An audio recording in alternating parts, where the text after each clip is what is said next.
శంకరాచార్యుల వారు నిరూపించారు కనకధారాస్తవంలో.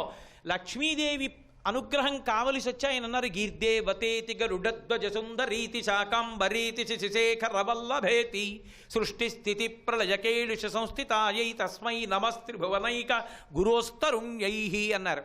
అదేమిటయా నన్ను పిలిచి నువ్వేమో సృష్టికర్త స్థితికర్త ప్రళయకర్తల యొక్క ఇల్లాలి యొక్క స్వరూపాన్ని అంటున్నావు, అదేమిటి నేను లక్ష్మీదేవిని విష్ణుమూర్తి ఇల్లాలని నన్ను అలాగే పిల్లి కనపడతాను కానీ ఇంకోలా కనపడ్డాను ఆవిడందా?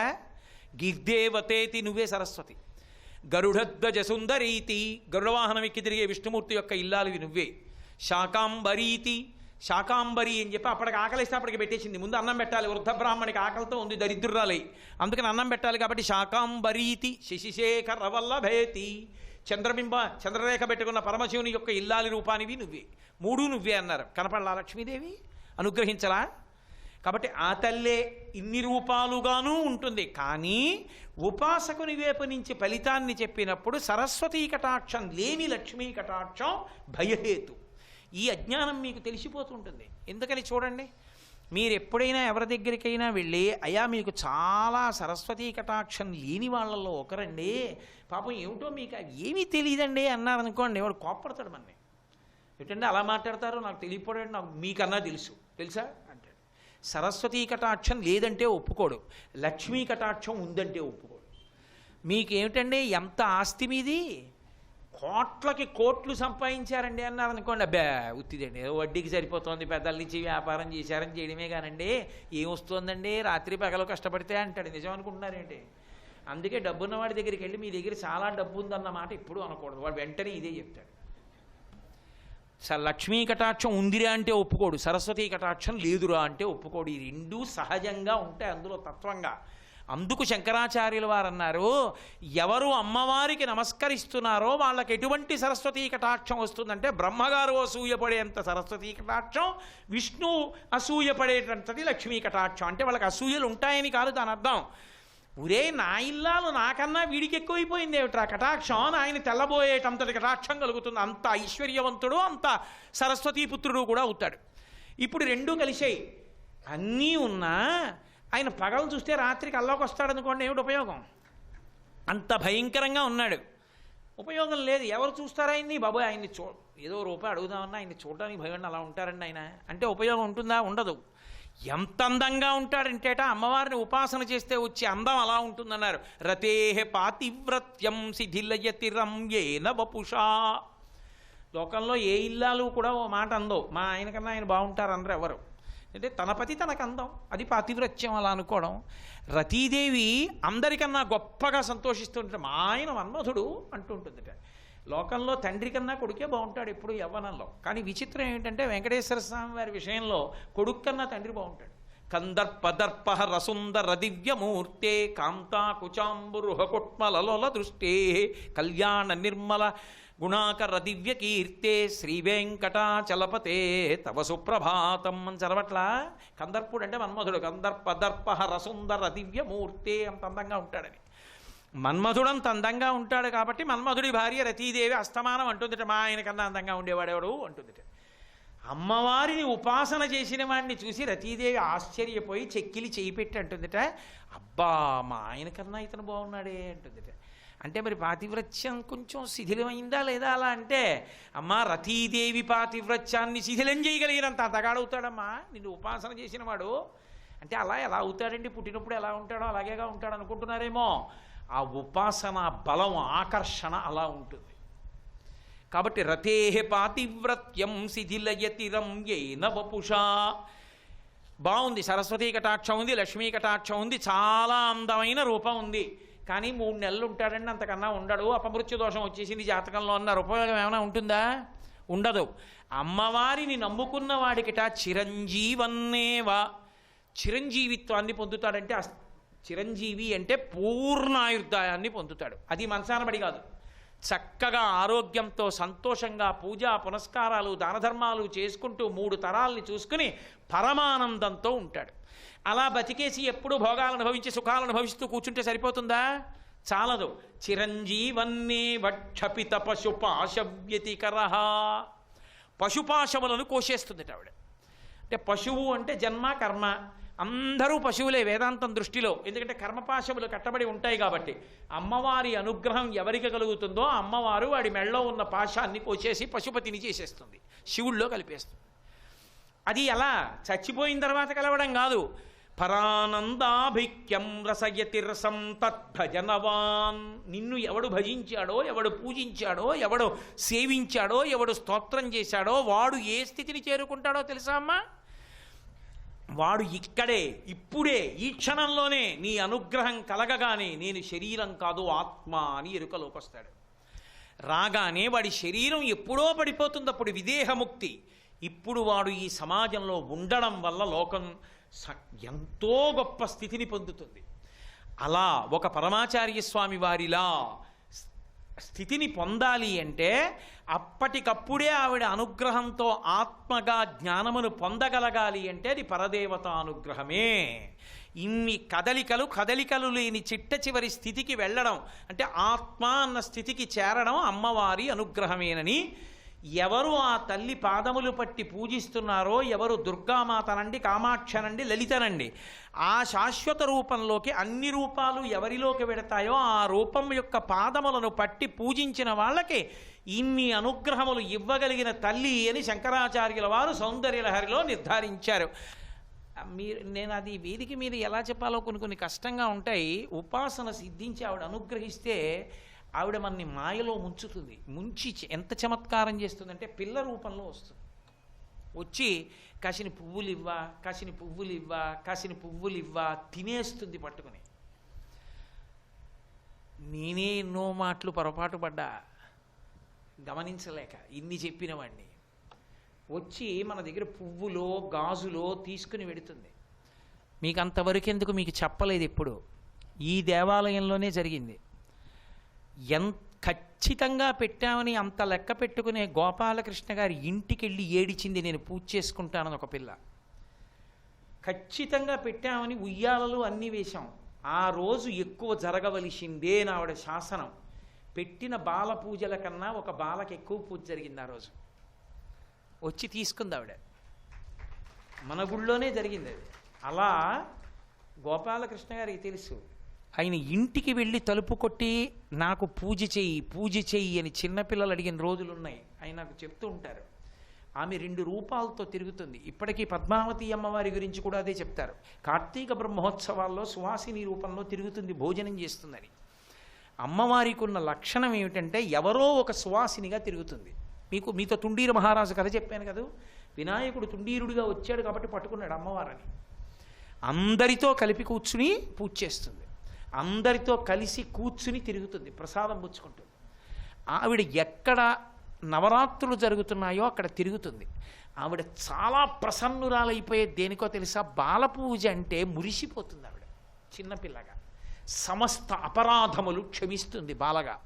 అమ్మవారు పార్వతీదేవి సాధారణంగా విఘ్నేశ్వరుడితోటో సుబ్రహ్మణ్యుడితోటో ఉంటుంది.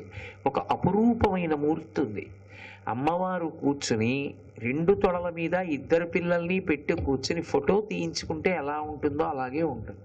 అది కొన్ని వందల సంవత్సరాల క్రితం ముద్రణ చేసినటువంటి ఒక పుస్తకంలో అమ్మవారికి సంబంధించిన ఒక వ్యాఖ్యాన గ్రంథంలో ఉంది. కానీ అది ఏమిటంటే కాగితాలు ముట్టుకుని పైకెత్తాలన్నా కూడా దాన్ని ఇలా తిప్పితే కాగితం విరిగిపోతుంది. తడి చేస్తే అది అక్కడికక్కడే ముద్దయిపోతుంది కాగితం. అంత ప్రాచీనమైనటువంటి గ్రంథం. అందులోంచి ఆ ఫోటోని ఎలా తీయాలి, ఎలా ముద్రణ చేయాలి అంత ఖాళీ లేక నేను వదిలిపెట్టేశాను ఈ ఏడాది. కానీ ఒక అపురూపమైనటువంటి మూర్తులు మహాకామేశ్వర, మహాకామేశ్వరి కూడా అలాగే ఉంటారు.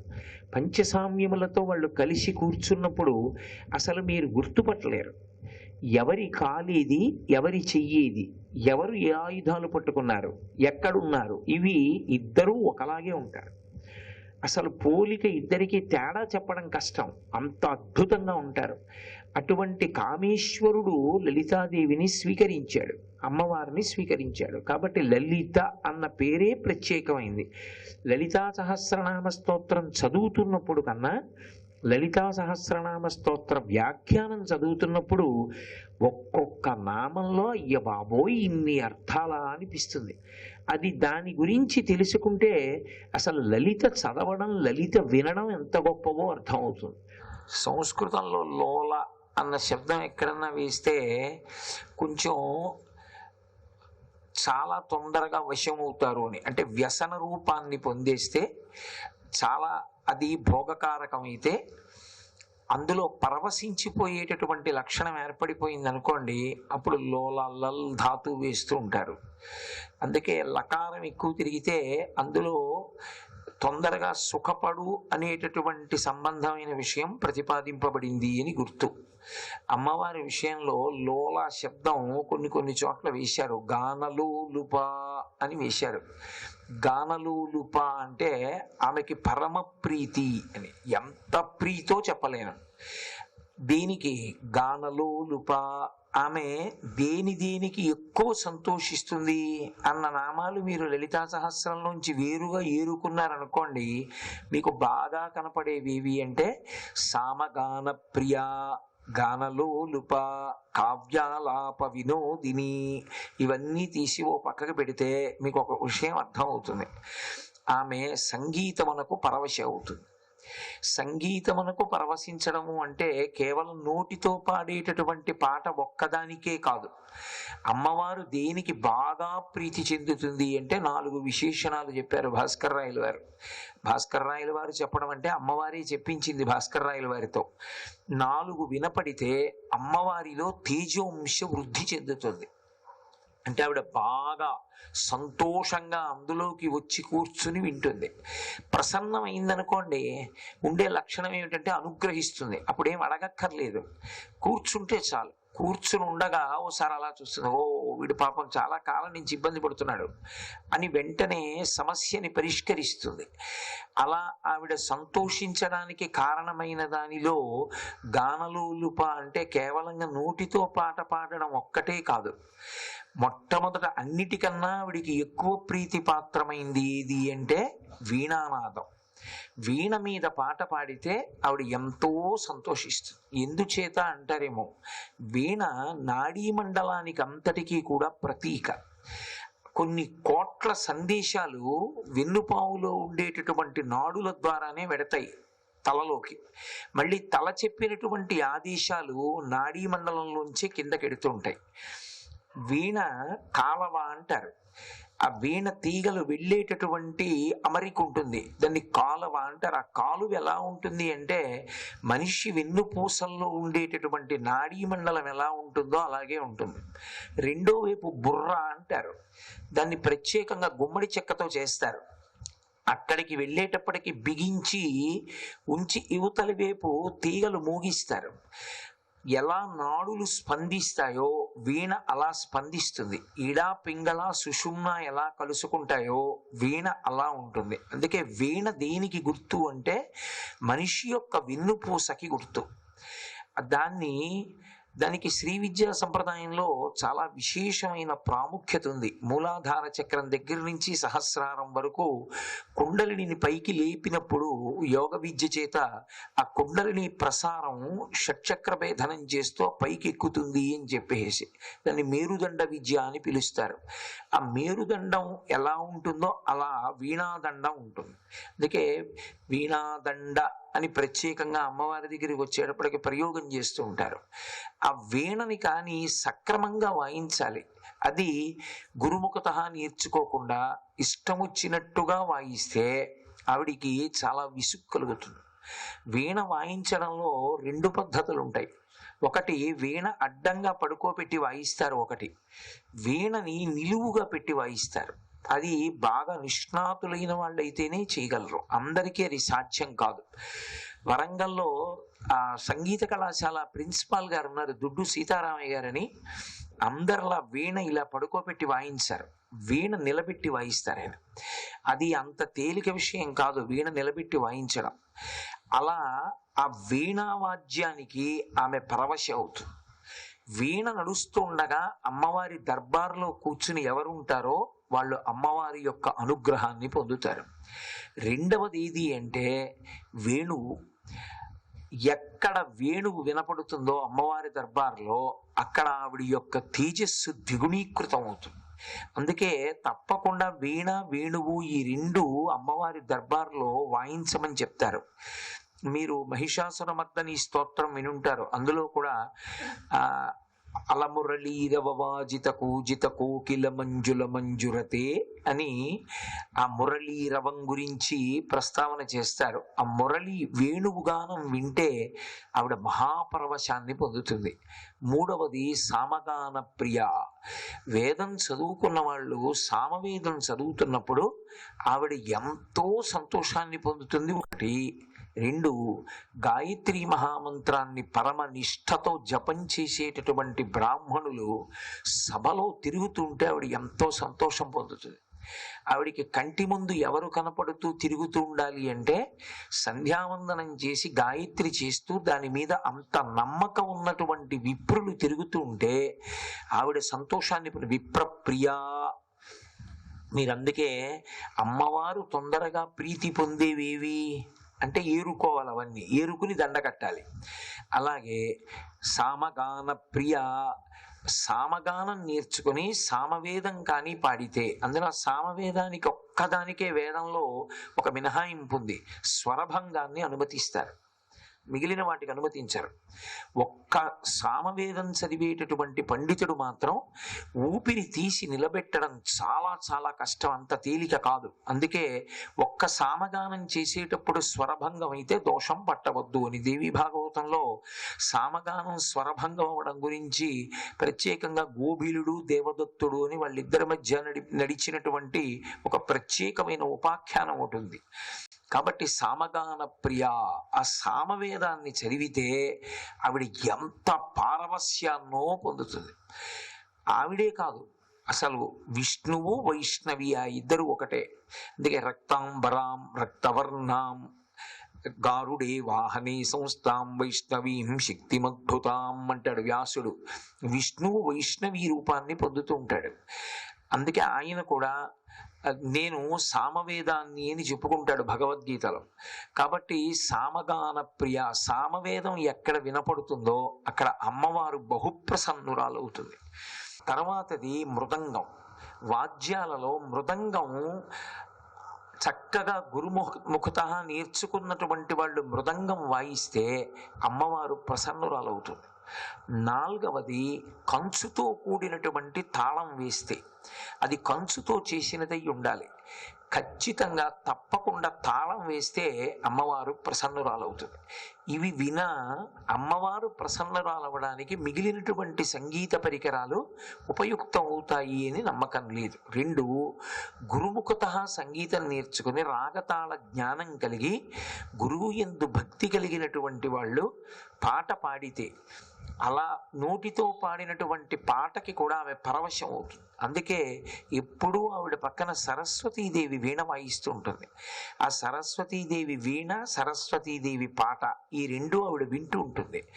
అందుకని దర్బార్ చేస్తారు. సాయంకాలం దర్బార్కి ఎందుకంత ప్రాముఖ్యత వచ్చింది అంటే అమ్మవారి అనుగ్రహం తొందరగా పొందడానికి అవకాశం దేనివల్ల వస్తుంది అంటే ఏమీ చెయ్యక్కర్లేదు, ఏమీ చేయకుండా కూర్చుంటే చాలు.